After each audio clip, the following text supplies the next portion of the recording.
सुप्रभातम बनारस। और भाई क्या हालचाल, सब चकाचक ना? तो गुरु हो जाइए शुरू, बढ़ा लीजिए अपने रेडियो और मोबाइल का वॉल्यूम, क्योंकि शुरू हो चुका है आपका number 1 radio programme good morning Banaras, आपकी वाणी आकाशवाणी के वाराणसी केंद्र से।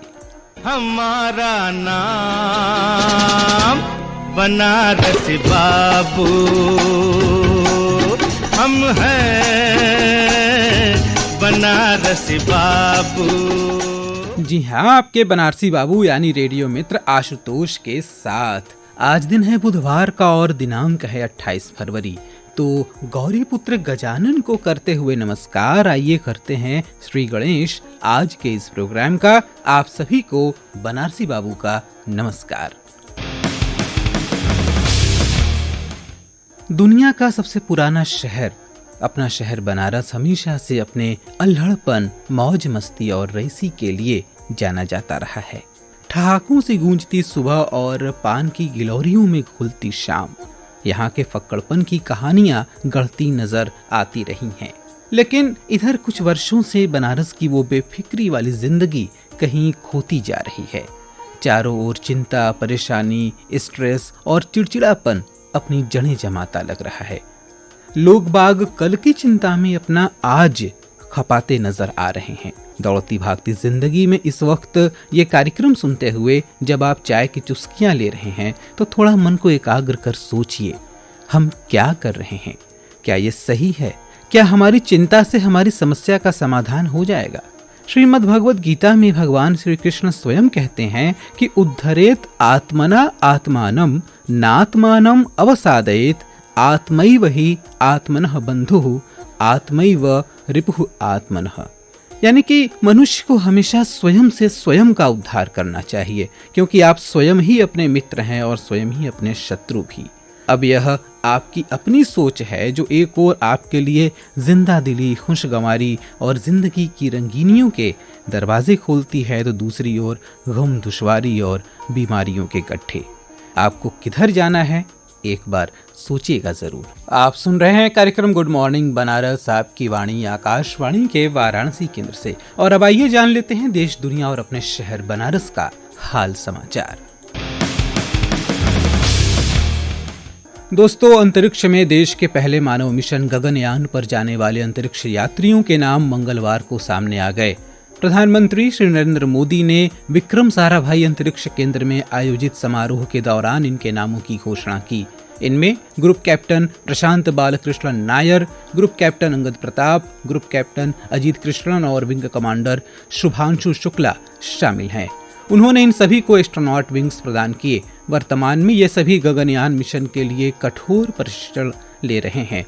इस मानव मिशन को इस साल के अंत तक या अगले साल की शुरुआत में लॉन्च करने की तैयारी है। अंतरिक्ष में जाने वाले चारों यात्रियों से रूबरू कराते हुए श्री मोदी ने कहा कि ये सिर्फ 4 नाम और 4 व्यक्ति नहीं हैं, बल्कि 140 करोड़ भारतीयों की आकांक्षाओं और सपनों को अंतरिक्ष में ले जाने वाली 4 शक्तियां हैं।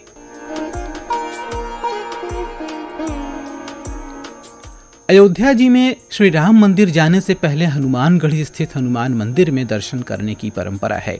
हर किसी की इच्छा होती है कि वह हनुमान जी का दर्शन और आशीर्वाद स्वरूप प्रसाद पा सके, लेकिन कुछ श्रद्धालु चाहकर भी दर्शन नहीं कर पाते।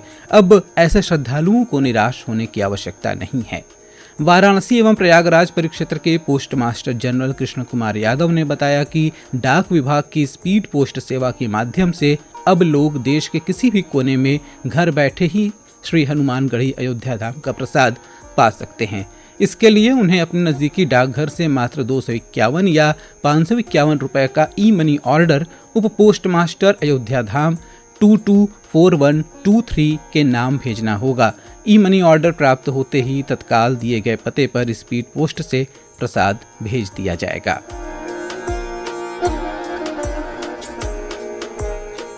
वाराणसी नगर निगम ने जापान की तर्ज पर बनारस में सॉलिड वेस्ट मैनेजमेंट करने का निर्णय लिया है और इस क्रम में सॉलिड वेस्ट निस्तारण की तकनीक समझने के लिए मंडलायुक्त कौशल राज शर्मा, नगर आयुक्त अक्षत वर्मा और नगर विकास विभाग के विशेष सचिव सत्य प्रकाश पटेल जापान गए हुए हैं। अधिकारियों ने मंगलवार को यहां जायका की ओर से क्योटो नगर पालिका में आयोजित सॉलिड वेस्ट मैनेजमेंट पर परिचर्चा और प्रशिक्षण में भी प्रतिभाग किया।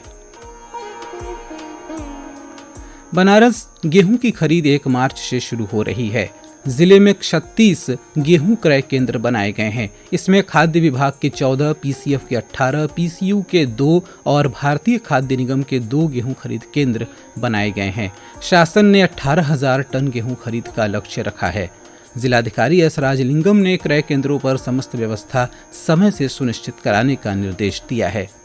जिला खाद्य विपणन अधिकारी सुनील भारती ने बताया कि गेहूं का समर्थन मूल्य 2275 रुपये प्रति क्विंटल निर्धारित किया गया है। इसके अतिरिक्त इस वर्ष कृषकों को सफाई, छनाई और उतराई के मद में 20 रुपये प्रति क्विंटल का भी भुगतान किया जाएगा और इस प्रकार कृषकों के खाते में कुल 2295 रुपये प्रति क्विंटल का भुगतान होगा, जो कि पिछले वर्ष की अपेक्षा इस वर्ष 170 रुपये अधिक है। इसके लिए किसानों को अपना पंजीकरण विभाग के पोर्टल www.fcs.up.gov.in पर स्वयं या साइबर कैफे क्रय केंद्र पर जाकर करा सकते हैं। इसके अलावा गेहूं क्रय केंद्र प्रभारियों के मोबाइल नंबर पर किसान मिस्ड कॉल करके भी अपना पंजीकरण करा सकते हैं और साथ ही किसान मित्र ऐप पर भी पंजीकरण की यह सुविधा उपलब्ध है।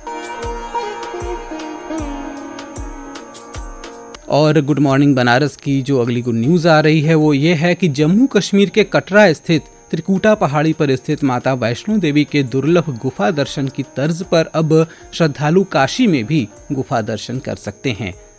यह व्यवस्था पंचक्रोशी मार्ग पर बलुआ रोड स्थित आशापुर के तिलमापुर में रंगील दास की कुटिया पर की गई है, जहां सैकड़ों वर्षों पुराने इस स्थल एवं पोखरे की गुफा में माता वैष्णो देवी का दिव्य दर्शन किया जा सकता है। इसका जीर्णोद्धार 15 फरवरी को किया गया था, जिसमें वैष्णो माता के दिव्य और मंगलमयी विग्रह की स्थापना की गई थी। और अब आइए बनारस आपको बता दें मौसम का हाल समाचार। तो बंगाल की खाड़ी से आई नमी के कारण मंगलवार को पूरे दिन कई चक्रों में बारिश हुई। पूरे दिन बादल छाए रहे और इसके कारण औसत तापमान 0.5 डिग्री नीचे गिर गया।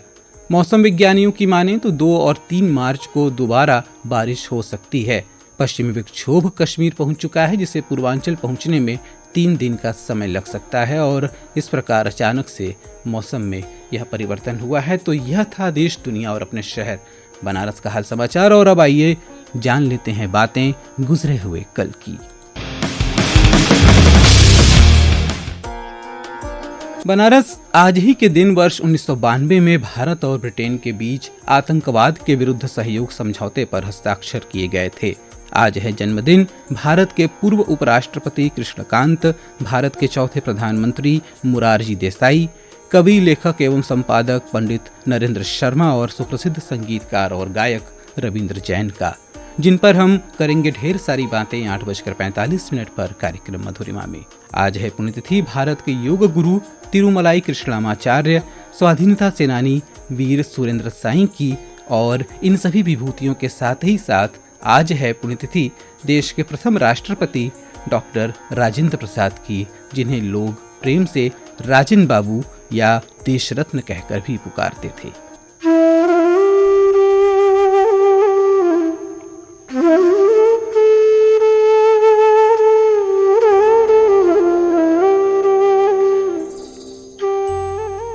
दोस्तों, डॉक्टर राजेंद्र प्रसाद का जन्म 3 दिसंबर 1884 को बिहार के जीरादेई नामक गांव में हुआ था।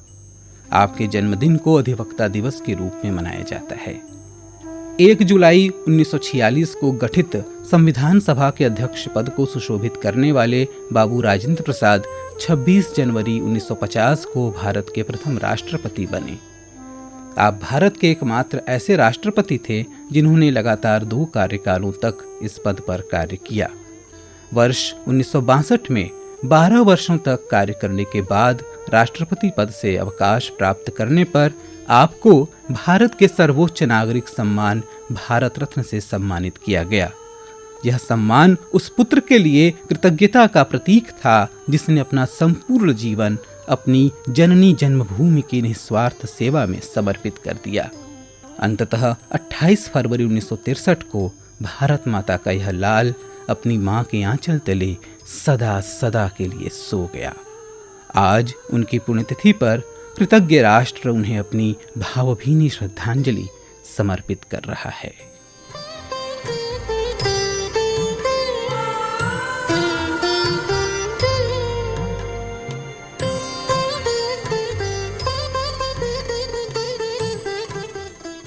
और अब आइए बनारस कर लेते हैं बातें आजकल की। आज है 28 फरवरी, जिसे राष्ट्रीय विज्ञान दिवस के रूप में मनाया जाता है, जिसका उद्देश्य विज्ञान से होने वाले लाभों के प्रति समाज में जागरूकता लाना और वैज्ञानिक सोच पैदा करना है। राष्ट्रीय विज्ञान एवं प्रौद्योगिकी परिषद तथा विज्ञान और प्रौद्योगिकी मंत्रालय के संयुक्त तत्वावधान में यह दिवस मनाया जाता है। इस वर्ष नेशनल साइंस डे की थीम है इंडिजीनियस टेक्नोलॉजीज फॉर विकसित भारत। इस दिवस पर और भी विस्तृत जानकारी देने के लिए हमारे साथ जुड़ चुके हैं बनारस हिंदू यूनिवर्सिटी के IUCTE में फिजिकल साइंस डिपार्टमेंट के assistant professor doctor Raj Singh. तो आइए सुनते हैं वो क्या बता रहे हैं। नमस्कार, आप सभी को विज्ञान दिवस की शुभकामनाएं। भारत में विज्ञान दिवस का उत्सव प्रतिवर्ष 28 फरवरी को मनाया जाता है। इस दिन को विशेष रूप से मनाने का कारण भारतीय वैज्ञानिक सर CV रमन द्वारा विज्ञान के क्षेत्र में किए गए अभूतपूर्व योगदान को सम्मानित तथा सेलिब्रेट करना है। 28 फरवरी 1928 को प्रोफेसर CV रमन ने उस प्रभाव की खोज की जिसे आज हम रमन प्रभाव के नाम से जानते हैं। इस खोज ने उन्हें 1930 में भौतिक में नोबेल पुरस्कार जीतने में मदद की, जो एक भारतीय वैज्ञानिक द्वारा विज्ञान के क्षेत्र में जीता गया पहला नोबेल पुरस्कार था। बात तब की है, प्रोफेसर रमन 1921 में लंदन की यात्रा पर गए थे। तब वह प्रमुख रूप से ध्वनि तरंगों पर काम करते थे। लंदन से बॉम्बे लौटते समय उन्होंने यह ऑब्जर्व किया कि समुद्र का रंग गहरा नीला है, लेकिन वह लॉर्ड रेलाय के एक्सप्लेनेशन से सहमत नहीं थे कि यह आकाश की छाया के कारण है। उन्होंने इसके लिए प्रयोग किया तथा दिखाया कि प्रकाश, जो कि फोटॉन से निर्मित है, जब किसी पारदर्शी माध्यम से गुजरता है और उसमें मौजूद अणुओं से स्कैटरिंग करता है, इस प्रक्रिया में अधिकांश प्रकाश बिना परिवर्तन के गुजर जाता है, लेकिन एक हिस्सा अणुओं के साथ स्कैटरिंग करते समय अपनी ऊर्जा बदल देता है। यह ऊर्जा परिवर्तन ही रमन प्रभाव कहलाता है। रमन प्रभाव का महत्व इसके अनुप्रयोगों में निहित है। यह विज्ञान और तकनीक के कई क्षेत्रों में महत्वपूर्ण है, जैसे कि रसायन विज्ञान, भौतिक विज्ञान, जीव विज्ञान और चिकित्सा विज्ञान। इसका उपयोग विभिन्न पदार्थों की रासायनिक संरचना, अणुओं की विभिन्न अवस्थाओं का अध्ययन करने में किया जाता है। इसके अलावा रमन स्पेक्ट्रोस्कोपी का उपयोग दवाइयों की शुद्धता, जांच, खनिज की पहचान और प्रदूषण का पता लगाने में भी किया जाता है। रमन प्रभाव ने विज्ञान के क्षेत्र में गहन अनुसंधान और नवीन अन्वेषणों का मार्ग प्रशस्त किया है। यह न केवल वैज्ञानिक समझ को बढ़ाता है, बल्कि यह भी दर्शाता है कि कैसे मौलिक खोजें समाज में व्यवहारिक समाधान प्रदान कर सकती हैं। रमन प्रभाव की खोज ने भारत को विश्व मानचित्र पर एक वैज्ञानिक शक्ति के रूप में स्थापित किया और युवाओं को प्रेरित किया है। आज भारत का विज्ञान नई ऊंचाइयों को छू रहा है। हमने अभी मिशन चंद्रयान को पूरा किया है। जल्द ही हम लोग सूर्य पृथ्वी के L1 कक्षा में एक ऑब्जर्वेटरी को स्थापित करेंगे। L1 एक ऐसी कक्षा होती है जहां से सूरज कभी भी अस्त नहीं होता, अतः हम लगातार सूरज में होने वाली घटनाओं को ऑब्जर्व कर सकते हैं। भारत जल्द ही LIGO ऑब्जर्वेटरी का निर्माण करने जा रहा है, जो ब्लैक होल मर्जर पर प्रकाश डालेगा। भारत क्वांटम मिशन भी शुरू किया है, जिससे हम क्वांटम तकनीक में आगे जा सकेंगे। एक बार पुनः आप सभी को विज्ञान दिवस की शुभकामनाएं। नमस्कार दोस्तों, अभी आप सुन रहे थे डॉक्टर राज सिंह को। हमसे जुड़ने के लिए आपका बहुत बहुत धन्यवाद सर। यहाँ आपको यह भी बताते चलें कि सर CV रमन को स्वाधीनता प्राप्ति के पश्चात वर्ष 1954 में भारत सरकार द्वारा भारत रत्न से और वर्ष 1957 में सोवियत संघ द्वारा अंतर्राष्ट्रीय लेनिन शांति पुरस्कार से सम्मानित किया गया था। और अब आइए चलते हैं उस सेगमेंट की ओर जिसका रहता है आपको बेसब्री से इंतजार और जिसका नाम है काशी कथा। बनारस काशी कथा के आज के अंक में आइए करते हैं याद उन दिनों को जब बाबू राजेंद्र प्रसाद काशी आए थे। दरअसल डॉक्टर राजेंद्र प्रसाद जी का काशी से बड़ा गहरा नाता था। राष्ट्रपति बनने के बाद उनकी पहली आधिकारिक स्वदेश यात्रा बनारस की ही थी। जैसा कि हमने बताया कि आज़ाद भारत में पहले राष्ट्रपति के रूप में बाबू राजेंद्र प्रसाद ने 26 जनवरी 1950 को शपथ ली थी और शपथ लेने के एक माह बाद 28 फरवरी 1950 को यानी आज ही के दिन वे 21 सदस्यीय दल के साथ 2 दिवसीय यात्रा पर वाराणसी आए थे। वाराणसी में उनका भव्य स्वागत हुआ। शिव की नगरी में बतौर राष्ट्रपति प्रथम प्रवास के दौरान राजेंद्र बाबू ने काशी विश्वनाथ मंदिर में दर्शन पूजन किया और बाबा का आशीर्वाद प्राप्त किया। भगवान शिव में उनकी अपार आस्था थी। इसके बाद वे सोमनाथ मंदिर के निर्माण से जुड़े और वर्ष 1951 में वहां शिवलिंग की स्थापना की। राजेंद्र बाबू का महामना मदन मोहन मालवीय जी से भी घनिष्ठ संबंध था और इसी कारण नवंबर 1952 में महामना के विशेष आग्रह पर वे दोबारा वाराणसी आए और काशी हिंदू विश्वविद्यालय के दीक्षांत समारोह में सम्मिलित हुए।